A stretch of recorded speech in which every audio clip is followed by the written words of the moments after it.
അപ്ഡേറ്റ്സിലേക്ക് സ്വാഗതം. ലോസ് ആഞ്ചലസിൽ കഴിഞ്ഞ ദിവസങ്ങളിൽ വൻ നാശം വിതച്ച അഗ്നിബാധയുടെ ഇരകൾക്ക് പ്രാർത്ഥന അറിയിച്ച് ഫ്രാൻസിസ് പാപ്പയുടെ സന്ദേശം. കഴിഞ്ഞ ദിവസമാണ് തന്റെ ആത്മീയ സാന്നിധ്യവും പ്രാർത്ഥനകളും ഉറപ്പു നൽകി മാർപ്പാപ്പയ്ക്കു വേണ്ടി വത്തിക്കാൻ സ്റ്റേറ്റ് സെക്രട്ടറി കർദിനാൾ പിയത്രോ പരോളിൻ ടെലഗ്രാം സന്ദേശം അയച്ചത്. ദാരുണ സംഭവത്തിൽ സഹായ സഹകരണങ്ങൾ എത്തിക്കുന്നവർക്കും സന്നദ്ധ സേവകർക്കും പാപ്പ ആശീർവാദം നൽകി. ലോസ് ആഞ്ചലസ് ആർച്ച് ബിഷപ്പ് ഹൊസൈ ഗോമെസിനാണ് സന്ദേശം അയച്ചത്. കേരളത്തിലെ ക്രൈസ്തവ സമൂഹത്തിന്റെ പിന്നോക്കാവസ്ഥ പഠിക്കുന്നതിനും പരിഹരിക്കുന്നതിനുമുള്ള ശുപാർശകൾ സമർപ്പിക്കാൻ സർക്കാർ രൂപീകരിച്ച JB കോശി കമ്മീഷൻ റിപ്പോർട്ട് പ്രസിദ്ധീകരിക്കാൻ സർക്കാർ തയ്യാറാകണമെന്ന് KRLCC president bishop doctor Varghese Chakkalakkal. പ്രത്യാശയിൽ നിരാശരാകാതിരിക്കുക എന്നതാണ് സഭയുടെ നിലപാട്. തെരഞ്ഞെടുപ്പിൽ പ്രശ്നാധിഷ്ഠിത മൂലാധിഷ്ഠിത സമദൂരം എന്നതാണ് സഭയുടെ സമീപനമെന്നും ബിഷപ്പ് കൂട്ടിച്ചേർത്തു. നെയ്യാറ്റിൻകര ലോഗോസ് പാസ്റ്ററൽ സെന്ററിൽ നടന്ന 44ാമത് KRLCC ജനറൽ അസംബ്ലിക്ക് ശേഷം നടത്തിയ പത്രസമ്മേളനത്തിൽ സംസാരിക്കുകയായിരുന്നു അദ്ദേഹം. സിസ്റ്റർ ക്ലെയർ ക്രോക്കറ്റിനെ വാഴ്ത്തപ്പെട്ട പദവിയിലേക്ക് ഉയർത്തുന്നതിനുള്ള രൂപത തല നടപടികൾക്ക് തുടക്കമായി.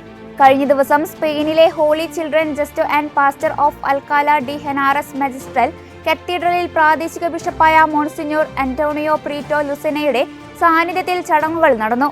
2016 ഏപ്രിൽ 16 ഇക്വഡോറിലെ ഭൂകമ്പത്തിൽ മരിച്ച ഐറിഷ് സന്യാസിനിയാണ് സിസ്റ്റർ ക്ലെയർ ക്രോക്കറ്റ്. റോം രൂപതയിൽ ഫ്രാൻസിസ് പാപ്പയുടെ വികാരിയായി ശുശ്രൂഷ ചെയ്യുന്ന കർദിനാൾ ബാൾദോ റെയ്ന മോസ്കിൽ സന്ദർശനം നടത്തി.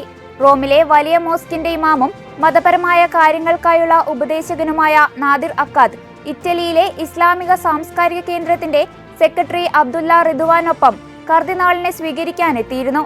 വിവിധ രാജ്യങ്ങളിൽ നിന്നുള്ള 30ഓളം ഇസ്ലാം മതവിശ്വാസികളുമായി നടന്ന ചെറിയ സംഗമത്തിൽ മതവിശ്വാസത്തിന്റെ പ്രാധാന്യം, ജോലി മേഖലയിലുള്ള ബുദ്ധിമുട്ടുകൾ, പുതുതലമുറകളുടെ പ്രതീക്ഷകൾ, ഏവർക്കും ജീവിക്കാൻ സാധിക്കുന്ന ഒരു നഗരമായി റോമിനെ മാറ്റുന്നതായി ചെയ്യാൻ സാധിക്കുന്ന സംഭാവനകൾ തുടങ്ങിയ വിവിധ വിഷയങ്ങൾ ചർച്ച ചെയ്യപ്പെട്ടു.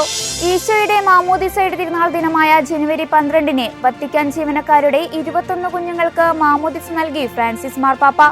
സിസ്റ്റൈൻ ചാപ്പലിൽ നടന്ന ചടങ്ങിൽ തങ്ങളുടെ മക്കൾക്ക് വിശ്വാസത്തിന്റെ ഏറ്റവും വലിയ സമ്മാനം നൽകിയ മാതാപിതാക്കളെ പാപ്പ അഭിനന്ദിക്കുകയും ചെയ്തു.